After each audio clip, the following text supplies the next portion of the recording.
My Porsche is here. There it is. This guy right here.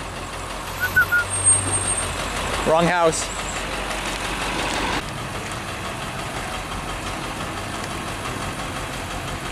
Yeah, it's not too terrible, damage-wise.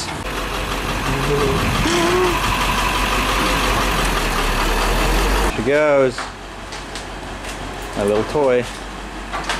Hey guys, so I finally got myself my dream car.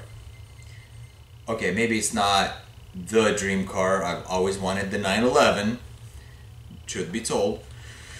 But at some point I realized that, you know, with the way life is, by the time I can actually afford a 911 to have as an additional toy, I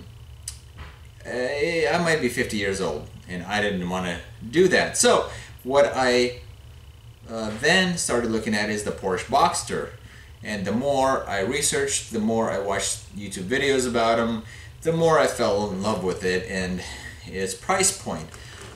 So then I started looking around, and at some point my brother, who does fix cars here and there, he came across a Porsche Boxster that was lightly hit in the front at an auction.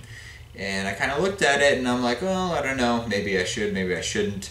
But then I decided to do some homework, and I found out that this was an one-owner car.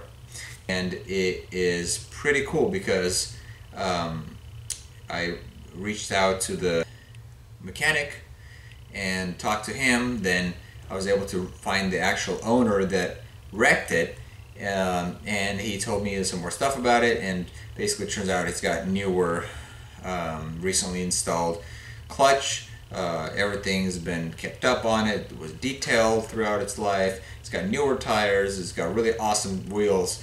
I mean, this was a really great car. So I went ahead and I bid on it. Now here's the kicker. Talk about risk. I bid on this car without even having a key and being able to start it. And truth be told, I still don't know if it runs technically. I am assured it does because I was able to reach out to the mechanic and the previous owner. So now I got to figure out how to get a key for it so I can actually for sure know if it does run. However, all signs point to it being well taken care of, and I'm sure it's not going to have a problem. And after I'm all done with it, it should cost me somewhere between $6,500 and maybe $7,000 max on having it fully operational. Now I'm going to do a lot more videos on the journey of restoring this beautiful Porsche Boxster S. So if you like this video and you want to follow along, subscribe and like. Thanks for watching.